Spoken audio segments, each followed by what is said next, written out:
the roll. Jason Briscoe. Joe Crockett. Present. Dan Sherrill. Present. Johnny Savage. Present. Dan Robbins.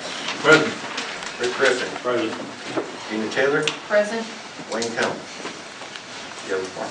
All right, the only item we have on the agenda here is the Hoops and Home Runs building. I'm sure you're all aware of by now that it burned this morning. Fire department spent several hours fighting a fire down there. If it wasn't for that, there was a deal in the works to hopefully transfer this property if they could clear all the liens against it. It's my understanding that the hospital foundation had a deal in the works with Phil to get that donated to the hospital foundation, and at that point in time they would probably go ahead with tearing it down. The problem we have with the fire is that now the property is not secured and not able to be secured. Phil's attorney is here today, and I visited with him a little bit before the meeting. And not being able to secure the building, my concern is for the citizens of Harrison and their children that might be attracted to a nuisance and get inside that building, and now that it's structurally unsound, get hurt. We've been fighting this battle since 2008 when the storm hit it. In 2011, there was a dead body found in it, and at that point in time, I had city firefighters and public works employees board the building up. It's been fairly secure ever since until now, and now it's not able to be secured. My position on this is it has to be secured somehow. I talked to Vince Lease at the hospital today. They do not want to take possession of the property until the liens are cleared. If and when those might be cleared is a good question. Hopefully they will be, and that transaction might take place. But until they take possession, it's not going to get torn down. There's no money there to tear it down. Talked to David Schoen at the Municipal League, the attorney there, and Van has also. And we have within our authority to tear it down, spend city money to tear it down and file a lien against property. Because it is a danger to our citizens. That's a decision we have to make. You can choose to do nothing. I personally don't want to be the person sitting here 2 weeks from now that find out some kid got in there and got hurt or killed. I don't think that's a wise decision to make. There is no money available at the current property owner level, I believe, to do anything with the property to secure it.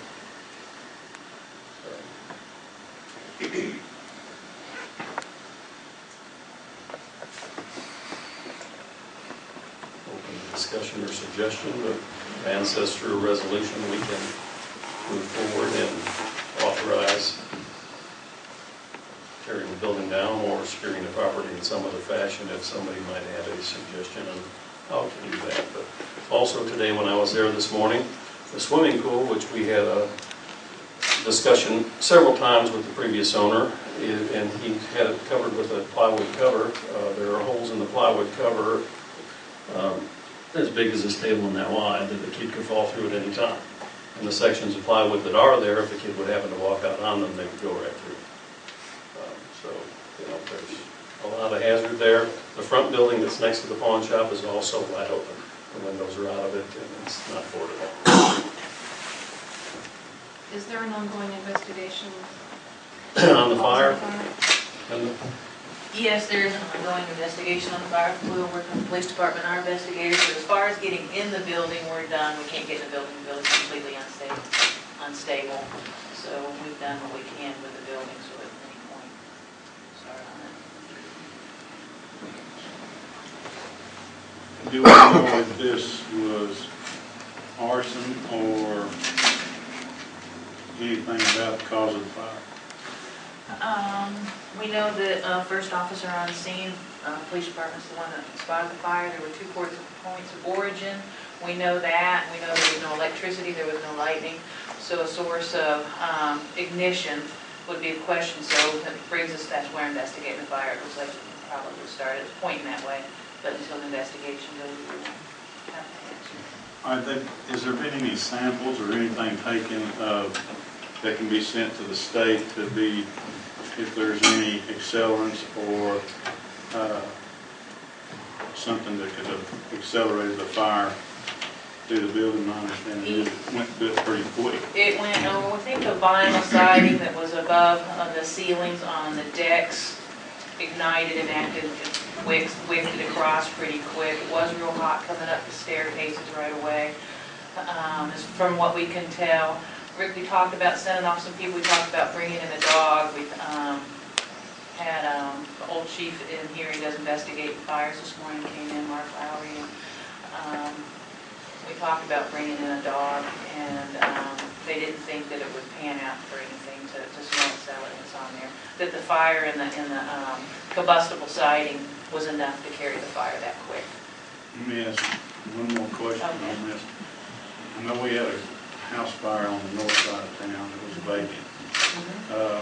Was there any accelerants, was electricity, anything reason, or do we think it was possibly set to? It was set. There wasn't any source of ignition that we could find. There was no electricity, I believe, to that house as well. I guess part A, that was part A. I guess part B would be the warehouse down here. What started this fire down here in the upstairs of the warehouse? That pretty much showed a V pattern right to a electrical outlet, and so it was very consistent with the electrical outlet, and it was the studs. There was no drywall. So that's probably electrical down there, but these other two have been started.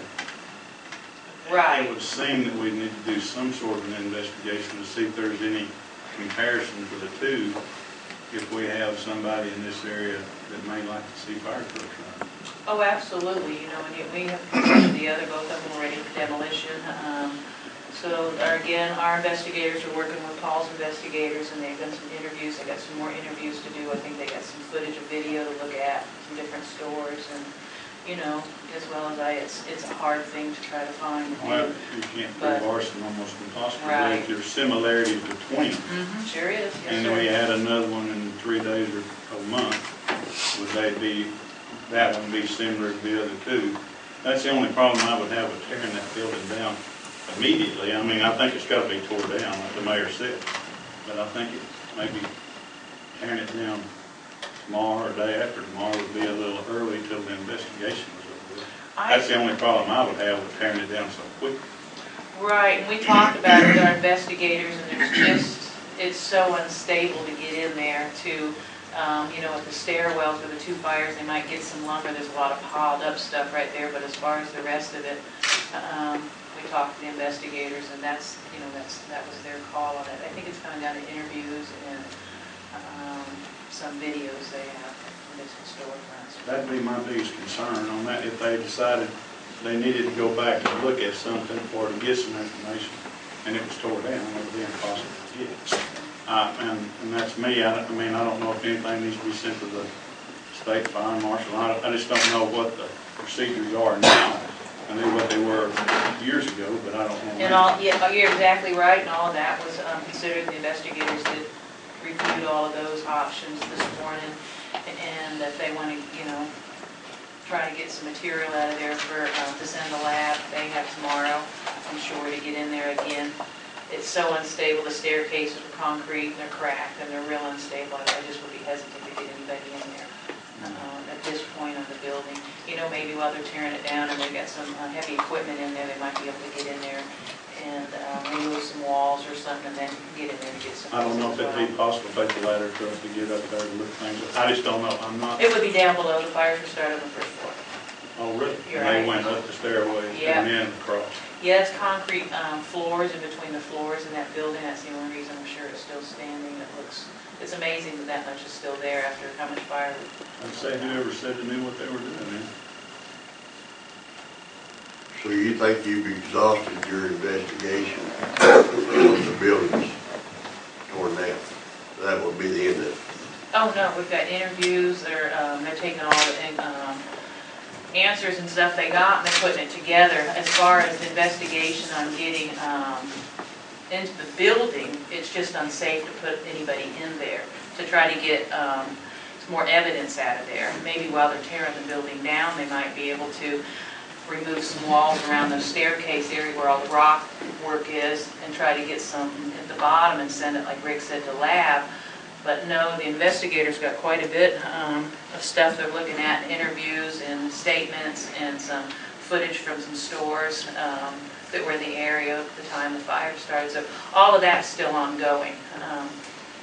The reason why we're not getting the dog, if that's one of the options, is there a reason why we're not getting the dog? They just didn't feel like, the investigators, of course I'm not an investigator, felt like there just wasn't going to be any gain with the dog for whatever reason. That's what I was told this morning, and we can revisit that.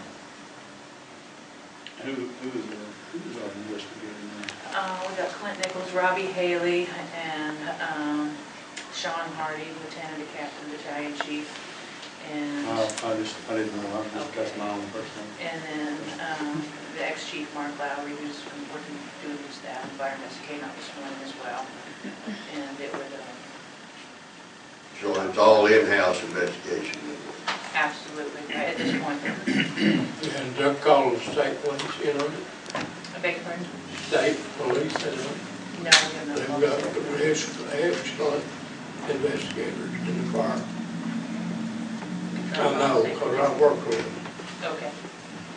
We can call the state police. We found a pretty good investigation team, not to take any credit away from the state police or compare them by all means, and we work real well with the police department's detectives, and we've got a lot of arson school, but, you know, we can always contact state police and see what they have to say, if they can add anything more to it, absolutely.